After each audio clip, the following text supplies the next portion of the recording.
Welcome to this explainer. Look, if you've ever been sitting in a stand-up meeting and heard the terms smoke testing and sanity testing just kind of thrown around interchangeably, usually right before a delayed release, right? Well, you are absolutely not alone. It's honestly one of the most common mix-ups in quality assurance. So today, we're going to completely demystify the difference between the two.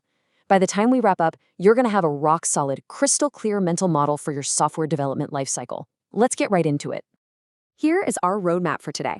We're going to breeze through topic definition and importance, core concepts and theory, practical application and testing, real-world testing examples, best practices and gotchas, and finally wrap up with tools, resources, and next steps. Starting things off with Section 1, Topic, Definition, and Importance. Let's quickly establish exactly why keeping these distinct roles straight is absolutely critical to your engineering team's efficiency.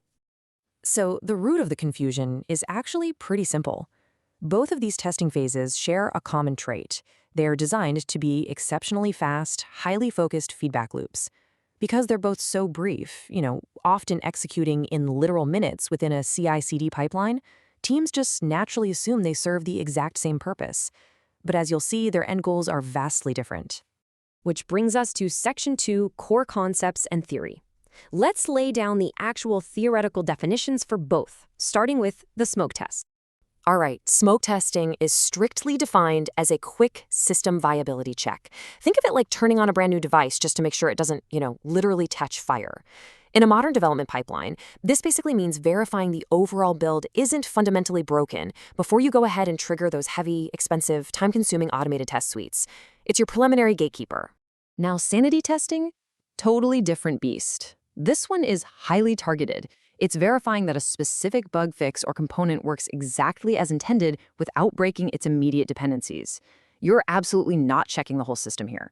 A developer wrote a patch, and you're just jumping in to perform a localized sanity check on that exact code change.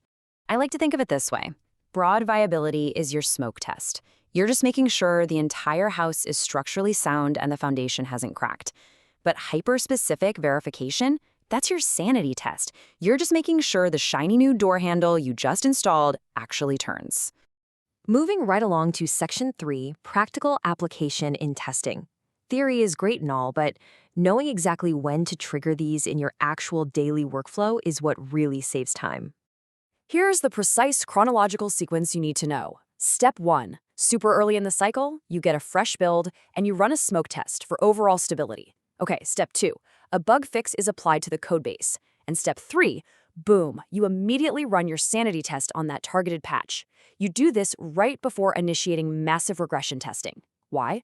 Because you don't want to waste expensive compute time on a patch that's fundamentally broken.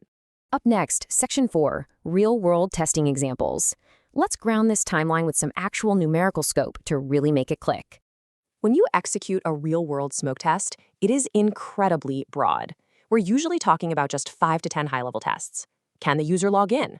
Is the database responding? Does the core UI actually render? If literally any of these fail, you reject the build on the spot. No exceptions, send it back. Now, in sharp contrast, a real-world sanity test is so much narrower. You're usually looking at just 1 to 5 tests targeting that specific bug fix. Because you're only verifying a very specific component that was just patched, you definitely don't need to test the database connection or the user login all over again, unless, of course, the bug was directly related to them. You are surgically executing 1 to 5 targeted checks right around that localized code change. All right, Section 5, Best Practices and Gotchas. Let's pull all these rules together into one cohesive framework. Consider this matrix your ultimate cheat sheet. Notice how it beautifully juxtaposes the two workflows. Your smoke test sits early in the cycle, right? Broad viability check, 5 to 10 tests.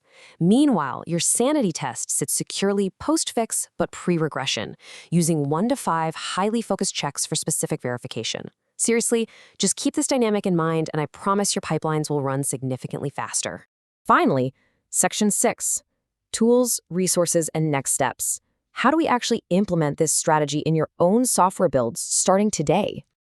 I've got 3 actionable steps for you to take back to your team. 1. Strictly enforce early scheduling for your smoke tests. Don't let your QA team get into the weeds until the build actually passes viability. 2, isolate your sanity tests to post-fix scenarios only. They should just bridge that gap between a patch and regression.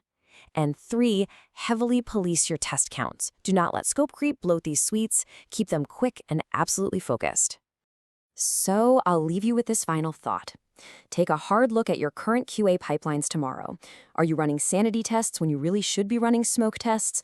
Are your automated batches bloated with unnecessary checks? How will you optimize your testing suite tomorrow using this clear, chronological separation of duties? Dive into your pipelines, find out, and start shipping better software. Thanks so much for joining me for this explainer. Keep testing and keep building.